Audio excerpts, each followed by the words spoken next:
안녕하세요. 영어로 다양한 나라의 사람들과 의사소통하기 라파엘입니다.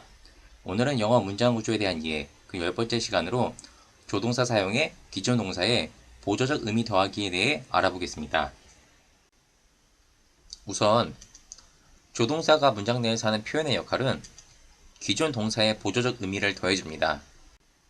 또한 이 조동사의 사용과 관련해 표현의 형태와 위치에 대해 알아보면 조동사는 언제나 동사의 앞에 위치를 하고 조동사를 사용했을 경우에 그 뒤에 오는 동사는 언제나 동사 원형의 형태를 취하게 됩니다.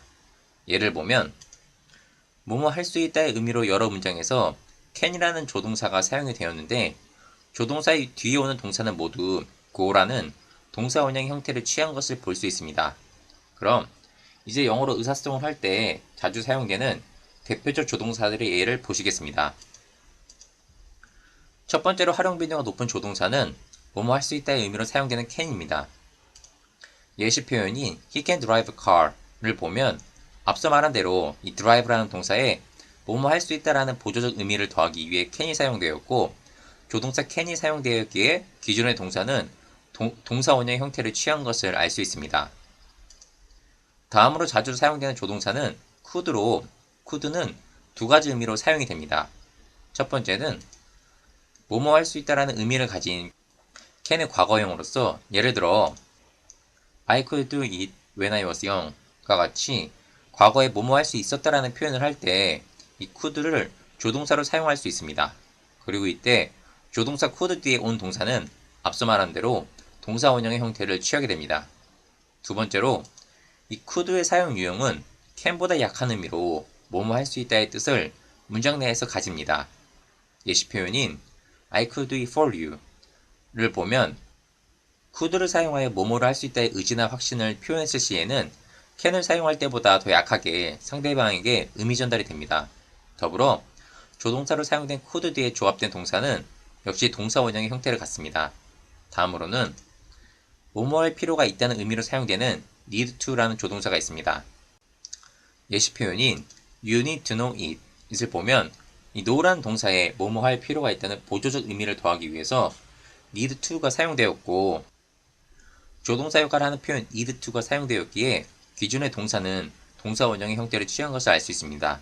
그리고 need to의 과거형에 대해 헷갈려 하시는 분들이 많은데 you needed to study more과 같이 need에 ed를 더해 needed라고 표현을 하면 됩니다. 이때도 역시 조동사 뒤에 오는 동사는 동사 원형의 형태를 갖습니다. 다음으로 뭐뭐 하곤 했다는 의미로 사용되는 used to라는 조동사가 있습니다. 예시 표현인 I used to go to Japan을 보면 go라는 동사에 뭐뭐 하곤 했다라는 보조적 의미를 더하기 위해서 used to가 사용되었고 이때 조동사 역할을 하는 표현 used to가 사용되었기에 기존의 동사는 동사 원형의 형태를 취한 것을 알 수가 있습니다. 다음으로는 뭐뭐 해야만 한다의 의미로 사용되는 must와 have to라는 조동사가 있습니다. 우선 must에 관한 예시 표현인 you must change your habits을 보면 이 change라는 동사에 뭐뭐 해야만 한다는 보조적 의미를 더하기 위해서 이 must가 사용이 되었고 이때 조동사 역할하는 표현 must가 사용되었기에 기존의 동사는 동사 원형 형태를 취한 것을 알 수 있습니다. 다음으로 have to에 관한 예시 표현인 you have to keep your promise를 보면 keep이라는 동사에 뭐뭐 해야만 한다는 보조적 의미를 더하기 위해서 have to가 사용이 되었고 조동사 역할하는 have to가 사용되었기에 기존의 동사는 동사 원형의 형태를 취한 것을 볼 수가 있습니다. 그리고 must와 have to의 과거형은 둘 다 공통으로 had to를 사용하면 됩니다. 예시 표현인 you had to buy this product를 보면 buy라는 동사에 뭐뭐 해야만 했었다라는 보조적 의미를 더하기 위해서 이 had to가 사용이 되었고 이때 조동사 역할을 하는 이 had to가 사용이 되었기에 기존의 동사는 동사 원형의 형태를 취한 것을 볼 수가 있습니다. 다음으로 must have to보다는 약한 의미로 사용되는 뭐뭐 해야만 한다의 뜻을 가진 should라는 조동사가 있습니다. 예시 표현인 you should obey this law를 보면 should를 사용하여 뭐뭐를 해야만 한다의 의미로 권유나 명령을 표현했을 시에는 must나 have to를 사용할 때보다는 더 약하게 상대방에게 의미 전달이 됩니다. 더불어 조동사로 사용된 should 뒤에 조합된 동사는 역시 동사 원형의 형태를 갖습니다. 다음으로 뭐뭐일지 모른다의 의미로 사용되는 may라는 조동사가 있습니다.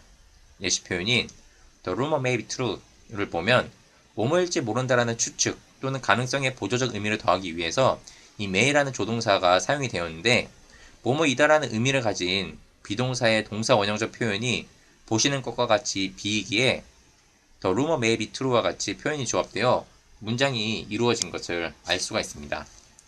마지막으로 활용 빈도가 높은 조동사 효과라는 표현으로 might가 있습니다. 우리가 흔히 알기를 might에는 두 가지 사용 유형이 있다고 하는데 저는 처음 설명드리는 의미로만 might가 거의 사용이 된다 생각합니다. 첫 번째 might의 사용 유형은 may보다 약한 의미로 뭐뭐일지 모른다의 추측, 가능성의 뜻을 문장 내에서 가지는 것입니다. 예시 표현이 They might make some mistake를 보면 might를 사용하여 뭐뭐일지 모른다의 추측 또는 가능성을 표현했을 시에 이 may를 사용할 때보다는 더 약하게 상대방에게 의미 전달이 됩니다. 더불어 조동사로 사용된 might 뒤에 조합된 동사는 역시 동사 원형의 형태를 갖습니다. 두 번째로 might가 may의 과거형으로서 사용이 되는 경우가 있습니다. 예시 표현인 She said that they might make some mistake를 보면 She said라는 과거적 시간대가 누군가와 의사소통을 하는 가운데 문장에서 사용이 되었기에 이 과거적 상황을 계속 이야기하기 위해서 may 대신 might가 뭐뭐일지 모른다의 의미로 문장에서 사용이 되었습니다. 하지만 이런 식으로 표현을 만들어서 누군가와 의사소통을 하는 상황이 자주 발생하지는 않기에 저는 may의 과거형을 써서 이야기를 해야 한다면 어떤 표현을 써야 하는지에 대해서 헷갈려 하시지 않는 정도로만 내용을 다루고 넘어가겠습니다. 그럼 오늘의 강의는 이것으로 마치고요. 다음 시간에는 다양한 시간대로 이야기하기, 그 첫 번째로 적절한 활용 상황을 같이 알려드리면서 기본형, 진행형 시제의 사용에 대해 알아보겠습니다. 영상을 시청해주신 분들께 감사드리고요. 오늘도 행복한 하루 되세요. 라펠이었습니다.